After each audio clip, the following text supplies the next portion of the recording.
Hey folks, welcome back to eczemahealing.org. My name is Greg, if you don't know that already. And in this video, we're going to be talking about an issue that really comes up a lot at this time of year. So I've been doing this eczema coaching thing for several years now, and I've noticed around this time when the Northern Hemisphere starts to get colder, this is a question that comes up, and it's surrounding eczema herpeticum.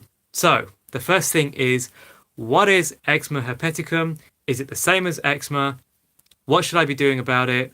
What is my doctor going to tell me to do about it? Am I going to end up on steroids or antibiotics? Let's get into it. So, eczema herpeticum is the combination of eczema and the HSV1 virus strain. So HSV1, herpes simplex virus 1, this is also known commonly as a cold sore. So you probably know what a cold sore is, the sort of thing that you get around your mouth. And a lot of people don't really know or are not too familiar with herpeticum or with herpes or the herpes virus strain, but this is the same thing. So it is kind of like facial herpes. That's what a cold sore is. And the combination of eczema and the HSV1 virus equals eczema herpeticum. And the challenge with this is you've got two things working in combination. So we talked a lot about eczema, obviously, on this channel, detoxification. We've talked about imbalances in the body and everything that goes with what we already know about eczema.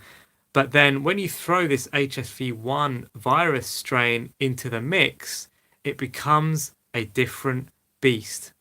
And so a lot of the things that I talk about on this channel with natural healing, stepping away, fasting, getting your body to naturally heal and not getting in the way of the body's healing, letting Mother Nature take its course, etc., doesn't really apply in the same relevance to eczema herpeticum, because HSV1 is a virus, and so it needs to be checked. It needs to be dealt with slightly differently. The combination of the two, just a common cold sore, is not too big of an issue. Mostly that will just go away in time. But if you've got the two in combination, if you've got eczema as well, this is where an infection can get a little bit more serious. And I do recommend getting it checked, going to your doctor and seeing what they recommend that you do. So what's your doctor going to say about this? Is he going to put you on steroids?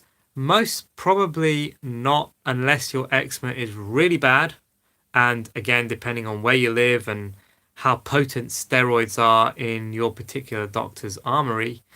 But what you may end up with is some form of virus treatment. These won't be antibiotics because it's not a bacteria. HSV1 is not a bacterial strain, it's a virus. And so you need to get it treated. You need to get it checked out by a doctor and treated in the conventional manner, in my opinion. There are probably some essential oil roots, some homeopathic roots, some naturopathic roots. But for something like this, I would definitely get a mainstream, if I can use that term, a mainstream opinion on what's been going on before you delve into your chosen route of treatment. So that is basically a summary of what eczema herpeticum is. Is it the same as eczema? Not really. It's a little more serious. You need to get it checked in a more professional body with your doctor, or be a bit more open to the more conventional routes of treatment for it, just because of the risks of infection, etc.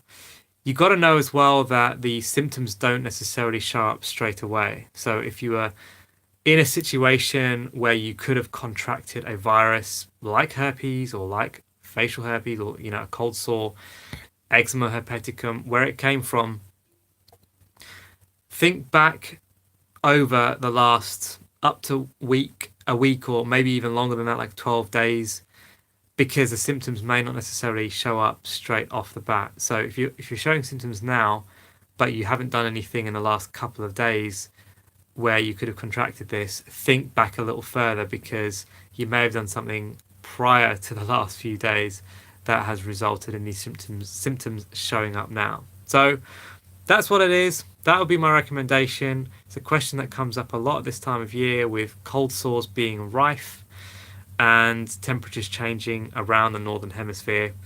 Let me know what your thoughts are, your questions. Leave your comments down below, and let me know what other questions you have. I've noticed a bit of a trend at this time of year of some more sort of humidity questions coming up, dryness, coldness, dealing with exercise and sweating, and a few other things that do come up at this time of year. It's a challenging time for everyone, and we're here to help you. Join the Eczema Healing community on Facebook if you want some more direct support, and I'll see you in the next video.